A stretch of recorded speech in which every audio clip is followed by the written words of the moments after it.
Stull and Maureen P. Carroll, husband and wife partners in Carver scholarship, visited the William Sharvett collection of American fiction at the Ohio State University Library.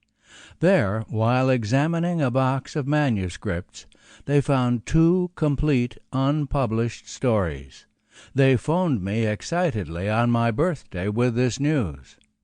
It was bounty added to bounty when these 2 stories joined the 3 Jay and I had located. Moreover, it is grounds for a republication of Ray's uncollected writings. Many of these works had appeared earlier in No Heroics, Please, published by the Harville Press in Great Britain and Vintage Books in America. In addition to these unpublished stories, we have further enriched the book with 4 essays previously included in Fires, a 1983 miscellany of poetry, prose, and fiction. Shortly after Ray's death, while writing the introduction to A New Path to the Waterfall, I had come upon folders containing typescripts and hand drafts of unpublished stories. At the time, I wasn't sure these were complete manuscripts, or, if they were, whether they should come to light.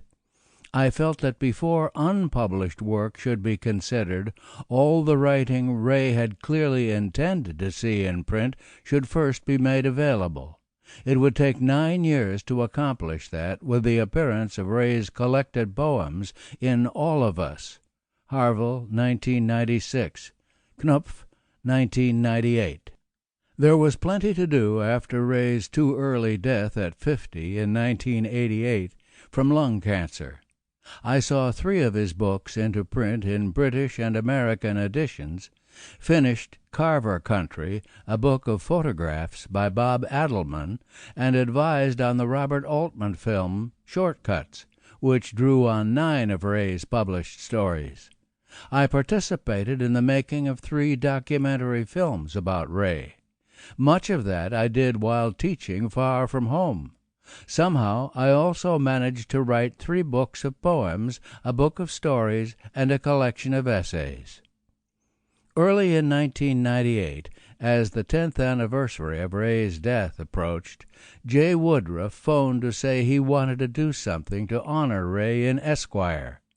"There are these folders in the desk," I said. "There may be nothing whole or worthwhile," I told him, "but I could look sometime." I suspect Jay heard hesitation. At any rate, he said, "Tess, when you get ready to look at those things, I'll be happy to come out and help you." Jay seemed exactly the person I'd been hoping might appear. He respected my work, loved Ray's writing, and understood the process of revision and publication.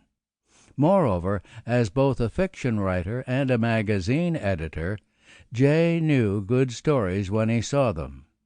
In March 1999, he flew to Seattle and came 3 hours by car and ferry to Port Angeles. The next day, from 9 in the morning until 11 at night, we carefully examined the contents of each drawer in Ray's desk. We looked at the pages in the folders, labeled and photocopied them, and finally made our choices. It was a quiet, intimate process, full of purpose. As we perused, it became clear there were 3 fine stories. The dread I'd felt of coming to the last of Ray's work was subsumed by the prospect of doing right by these unpublished stories. It seemed especially fitting that Esquire, where Ray's stories found their first broad audience in the early 1970s, should participate in this discovery. Jay took on the job of deciphering Ray's cramped handwriting to make accurate transcriptions. One manuscript was entirely handwritten, while others were in typescript, with hand corrections. Far from finding this work tedious, Jay drew energy from the task. Having spent 11 years deciphering Ray's handwriting, I checked Jay's transcriptions word for word against the originals to fill in a few spots he couldn't make out. We were mindful that Ray would sometimes take a story through 30 rewrites. These stories had been put